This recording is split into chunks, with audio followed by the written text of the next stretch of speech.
سورہ فاتحہ کے بارے میں چند احادیث اور چند چیزیں میں آپ کو بتاؤں، کیونکہ آپ نمازوں میں سورہ فاتحہ پڑھتے ہو، اس کا ترجمہ بھی آپ کو یاد ہونا چاہیے۔ ترجمہ بھی آپ کے سامنے میں ترتیب سے پیش کر دوں گا۔ فاتحہ اسے کہتے ہیں جس سے کوئی چیز شروع کی جائے۔ قرآن، نماز وغیرہ کی شروعات جو ہے ہم سورہ فاتحہ سے ہی کرتے ہیں۔ فاتحہ کے بہت سے نام ہیں سورہ فاتحہ کے، ان میں کچھ بہت مشہور نام ہیں۔ اسے سورہ شفا بھی کہا جاتا ہے۔ یہ قرآن کی سب سے پہلی صورت ہے ترتیب کے حساب سے۔ نزول کے حساب سے یہ 5ویں صورت ہے۔ پوری صورت آئی تھی ایک ساتھ۔ سورہ ہجر کی 87 نمبر آیت میں اللہ رب العزت نے اس کی عظمت کا ذکر کیا ہے ان 7 آیت میں۔ حدیث پاک میں نبی اکرم صلی اللہ علیہ وسلم نے فرمایا، بخاری کی حدیث ہے، کہ قرآن کی عظیم ترین صورت ہے۔ ایک اور حدیث پاک میں مسلم شریف کی بات فرمائی کہ 2 نور ایسے ہیں جو کسی اور کو عطا نہ ہوئے، ایک سورہ فاتحہ اور ایک سورہ بقرہ کی آخری آیات۔ ایک بار فرمایا نبی اکرم صلی اللہ علیہ وسلم نے کہ سورہ فاتحہ صلاۃ ہے، اس کی ایک ایک آیت پر اللہ سے جواب عطا ہوتا ہے۔ ویسے تو حدیث میں یہ بھی بات آتی ہے کہ ایک ایک حرف پہ اللہ کی طرف سے 10 نیکیاں ہیں جو تلاوت کرتے ہیں لوگ۔ اور سورہ فاتحہ کیونکہ ہماری زندگی میں اس طرح جڑی ہوئی ہے آپ کی نمازوں میں کہ آپ کی نماز مکمل نہیں ہوتی بنا سورہ فاتحہ کے، اس کا ترجمہ ضرور یاد کر لیں۔ ویسے تو ہمیں قرآن کا جو صورتیں ہم پڑھتے ہیں ان کا ترجمہ یاد ہونا چاہیے، خاص طور سے آخر کی جو 10 یا 20 صورتیں لوگوں کو یاد ہوتی ہیں، بہت آسان ہے اگر آپ یاد کرنا چاہیں۔ سورہ فاتحہ کو تو لازمی یاد کر لیں کیونکہ وہ آپ ہر رکعت میں پڑھتے ہو، ہر رکعت میں آپ صورت بدل دیتے ہو، لیکن سورہ فاتحہ آپ کو لازمی پڑھنی ہوتی ہے۔ شروع اللہ تعالیٰ کے نام سے جو بڑا مہربان نہایت رحم فرمانے والا ہے۔ الحمدللہ رب العالمین، سب تعریف اللہ کے لیے ہے جو تمام جہانوں کا پالنے والا ہے۔ الرحمن الرحیم، بڑا مہربان نہایت رحم کرنے والا ہے۔ مالک یوم الدین، بدلے کے دن یعنی قیامت کے دن کا مالک ہے۔ ایاک نعبد و ایاک نستعین، ہم صرف تیری ہی عبادت کرتے ہیں اور صرف تجھ ہی سے مدد چاہتے ہیں۔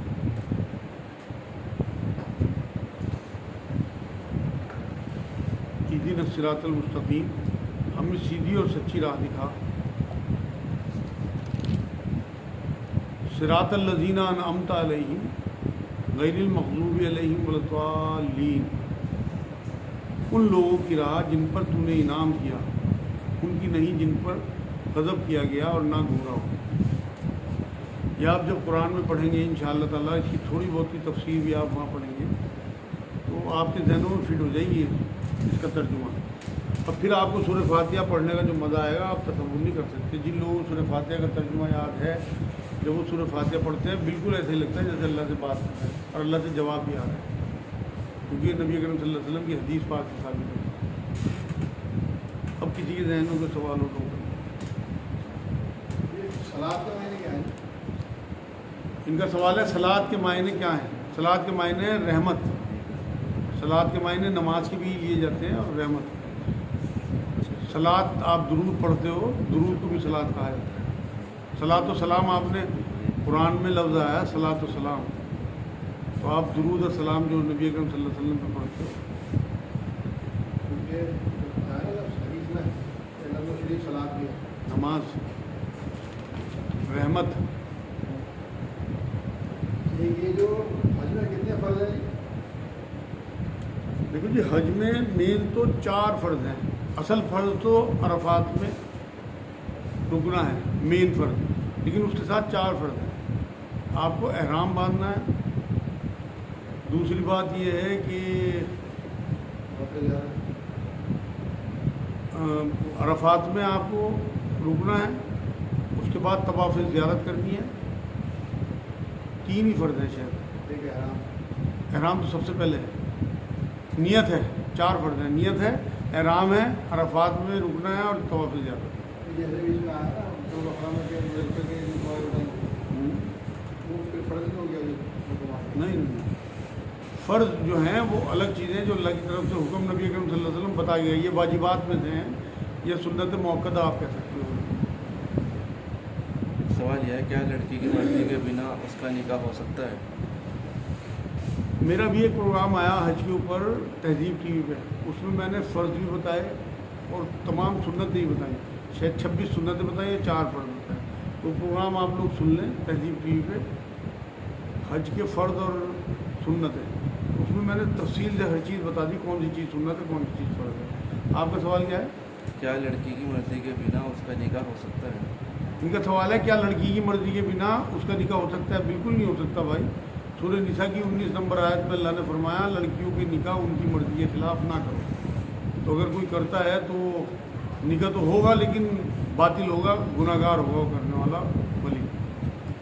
और भी निकाह के वक्त कुछ शर्त रख सकती है, जैसे नमाज और दाढ़ी की? इनका सवाल है कि क्या औरत निकाह के वक्त कुछ शर्तें रख सकती है? बिल्कुल रख सकती है। निकाह एक कमिटमेंट है, जैसे मर्द रख सकता है ऐसे औरत भी रख सकती है। औरत की तरफ से उसके वालिदैन भी रख सकते हैं, वली भी रख सकता है। नबी अकरम सल्लल्लाहु अलैहि वसल्लम के बारे में बात आती है कि हज़रत फ़ातिमा रज़ियल्लाहु ताला अन्हा से जब निकाह हज़रत अली का किया तो ये शर्त रख दी थी कि तुम फ़ातिमा की ज़िंदगी में दूसरा निकाह नहीं करोगे, जिस कमिटमेंट को हज़रत अली ने निभाया। ख़ुद अपने ऊपर भी हुज़ूर सल्लल्लाहु अलैहि वसल्लम ने लगता है, मतलब इस तरह की कोई हदीस नहीं है, कि अपने ऊपर भी ये बात लाजिम कर ली थी कि हज़रत खदीजा रज़ियल्लाहु ताला अन्हा की ज़िंदगी में दूसरा निकाह नहीं किया, उनकी डेथ के बाद ही सारे निकाह किए। बच्चा या मायके में से बाहर आए तो नमाज पूरी पढ़े या कसर करे?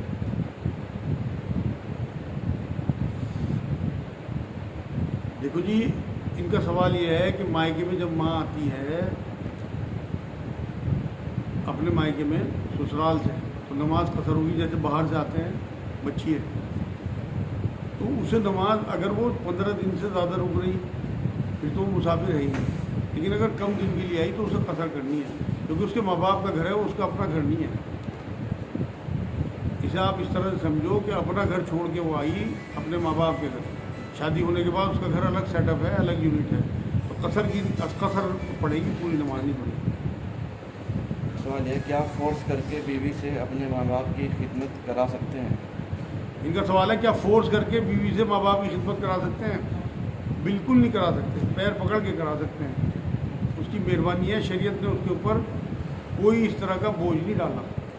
आपकी जिम्मेदारी है, आपके माँ बाप, आपकी बीवी की जिम्मेदारी नहीं है। ये टेक एंड गिव का मामला है। अगर आपके माँ बाप का रवैया आपकी बीवी के साथ अच्छा है तो वाकई उनके साथ अच्छा बर्ताव करेगी, लेकिन अगर उनका रवैया सख्त होगा तो लाजमी बात है कि वो उनसे थोड़ा सा दूरी इख्तियार करेगी, जो आप उससे ज़बरदस्ती नहीं कर सकते। हाँ, औरतों को ये बात समझनी चाहिए, नबी अकरम सल्लल्लाहु अलैहि वसल्लम ने बात फरमाई कि तेरे 3 वालिद हैं, एक जिसने तुझे जन्म दिया, एक जिसने तुझे बेटी दी, एक जिसने तुझे तालीम दी। तो लड़के के माँ बाप लड़की के माँ बाप हैं और लड़की के माँ बाप लड़के के माँ बाप हैं। तो इस वजह से अपने हस्बैंड के माँ बाप की खिदमत और मोहब्बत करनी चाहिए कि उनके ज़रिए आपको इतना अच्छा हस्बैंड मिला, अल्लाह ने आपका निकाह करा दिया, बहुत बड़ा बोझ आपके माँ बाप के साथ। लेकिन अगर कोई नहीं करती तो ज़बरदस्ती कोई नहीं कर सकता। शौहर के मना करने पर औरत रोज़ा रख सकती है? देखो जी, नबी अकरम सल्लल्लाहु अलैहि वसल्लम ने फरमाया कि अल्लाह की इताअत में किसी मखलूक की इताअत नहीं है। अगर वो रमज़ान के रोज़ों को मना करता है तो किसी कीमत पे नहीं माननी उसकी बात, अगर वो तलाक भी दे तो तलाक नहीं है।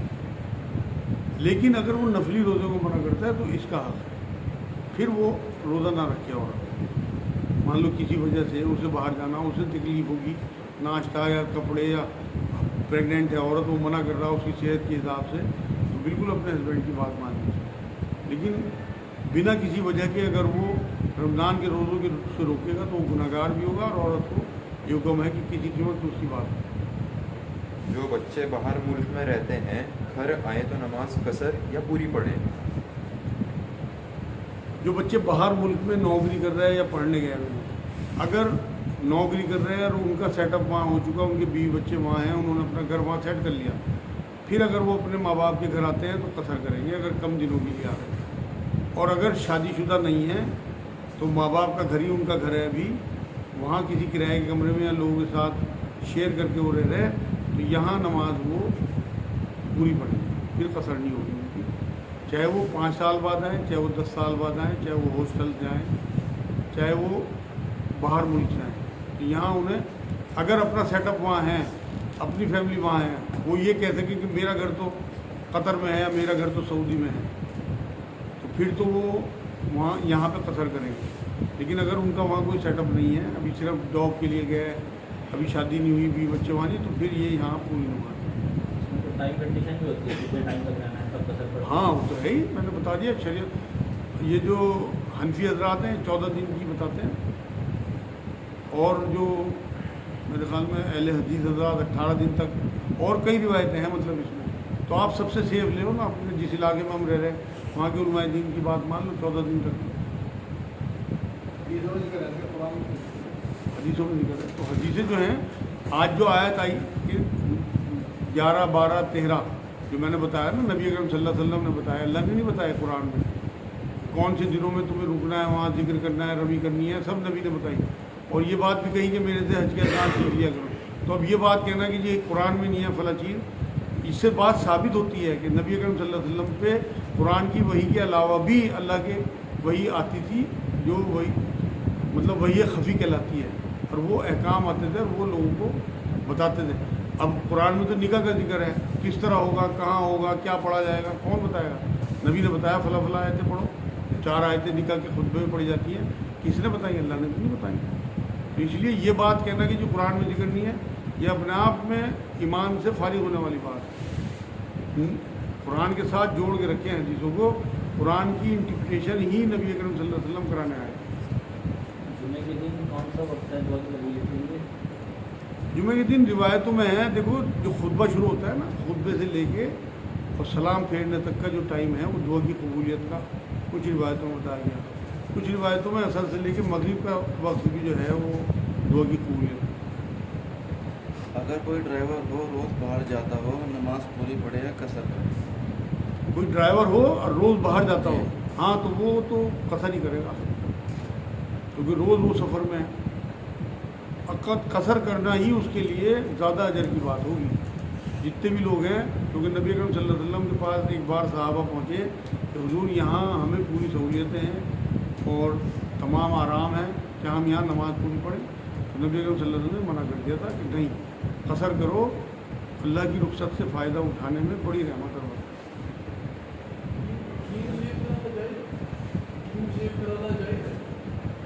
आप बताओ, जब नबी अकरम सल्लल्लाहु अलैहि वसल्लम ने दाढ़ी रखी है और दाढ़ी सुन्नत है, तो मेरे नज़दीक तो आपको नबी अकरम सल्लल्लाहु अलैहि वसल्लम की छोटी से छोटी सुन्नत पे भी अमल करना चाहिए। ये तो बड़ी सुन्नत होगी। कोई इस तरह से छोटी दाढ़ी रखी जैसे आजकल फैशन में। कोई हरज नहीं, दूर से फैशन नहीं, दाढ़ी होनी चाहिए, फैशन वाली भी हो तो नज़र आनी चाहिए कि दाढ़ी है, और वो शरीयत के हिसाब से जिस तरह से नबी अकरम सल्लल्लाहु अलैहि वसल्लम ने बताया, मुझे तरशवाओ, दाढ़ी बढ़ाओ। तो अगर वो दाढ़ी है थोड़ी कम भी है, दूर से नज़र आ रही, कोई हरज नहीं। देखो कुछ लोग ये कहते हैं कि लंबी दाढ़ी मुट्ठी भर हो, कुछ लोग कहते हैं बिल्कुल बढ़ती चली जाए। ये अलग अलग मसलों का मामला है। जो जमात इस्लामी वाले हैं वो कहते हैं दूर से नज़र आ जाए दाढ़ी है। अहले हदीस हज़रात कहते हैं कि बढ़ने दो, उसे बिल्कुल ना कतरवाओ, ना कटवाओ। हनफी हज़रात कहते हैं कि एक मुट्ठी में लो, बाकी के नीचे ये काट। आप चक्कर में पड़ो ही मत, जो आपके चेहरे पे खूबसूरत दाढ़ी लगे वो रखें, किसी में इख्तलाफ ही ना करो।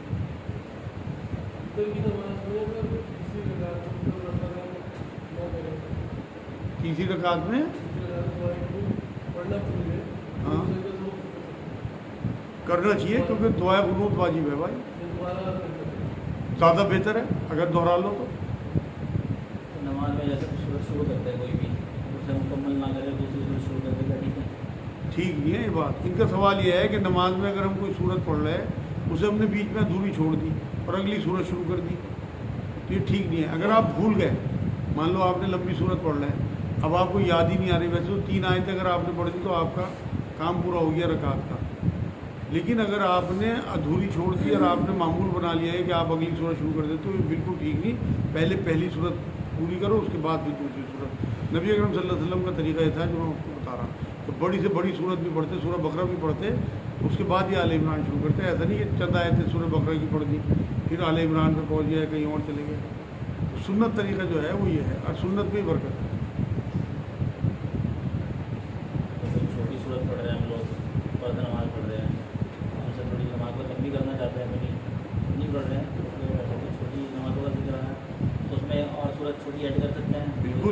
मर्जी सूरतें पढ़ो, सारी पढ़ दिया करो जितना कुरान याद हो एक रकात में। नबी अकरम सल्लल्लाहु अलैहि वसल्लम तो इतनी लंबी लंबी नमाज़ें पढ़ते थे तहज्जुद की, क्योंकि उसमें और कोई तो होता नहीं था कि पैर मुबारक पे भरम आ जाता था। तो नबी तो सारी रात इस तरह जागते थे कि पैर सूज जाते थे। हम सारा दिन दोपहर तक इस तरह सोते हैं कि हमारी आंखें सूज जाएं। वो नबी कैसे थे और हम उम्मत कैसी है, अंदाज़ा लगाओ। जब हम सो के उठते हैं तो हमारी आंखें सूजी हुई होती हैं। 10-12 घंटे से कम कोई नहीं सोता। रात को 2 बजे सोंगे, दोपहर को उठ रहे हैं। मतलब रोज़ माएँ आती हैं मेरे पास, इस तरह की बात बताती हैं रोज़ कि जी दिनों पड़े सो रहे हैं, रात तो जाग रहे हैं। नबी तो रात भर जाग के पैर सुजाते थे, हम दिन भर सो के आँखें सुजा रहे हैं। कम जागना मतलब कम सोना कि अपनी नफ्स पे ये भी वो है। सुन्नत रसूल है, कम सोना, कम खाना, कम बोलना, कम हंसना। जब ज़रूरत होती थी जब बोलते, जब कोई सवाल करते, जब बहुत भूख लगती जब खाते थे। ये सारी सुन्नतें हैं। हम सिर्फ सुन्नत टोपी दाढ़ी को समझते हैं, रवैया बहुत बड़ी सुन्नत है।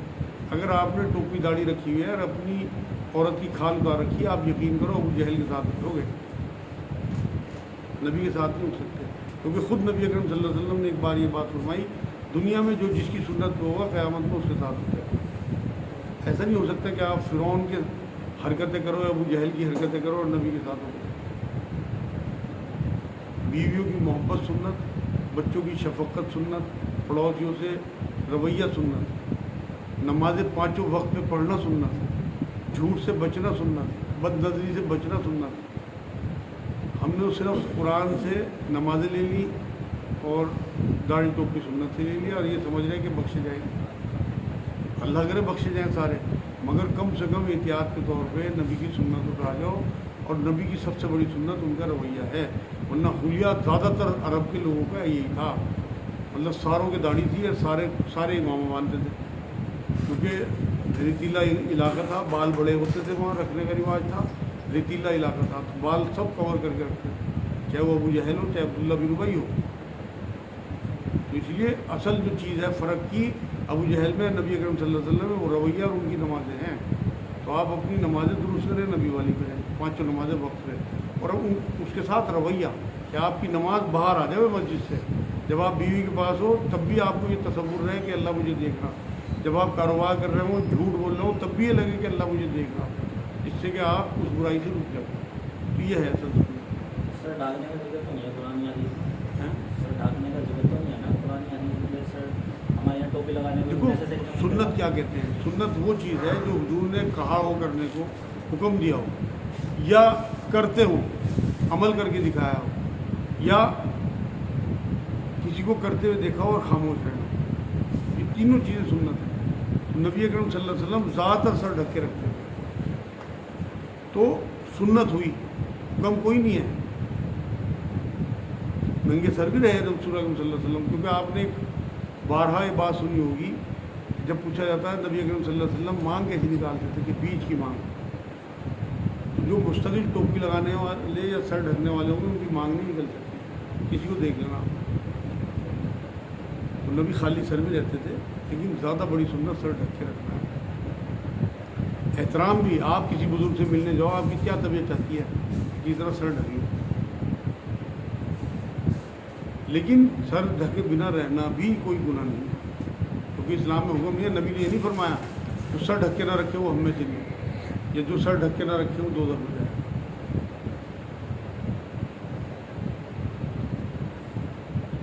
बस जी इंशाअल्लाह बाकी अगले हफ्ते नमाज 9 ही रखिए।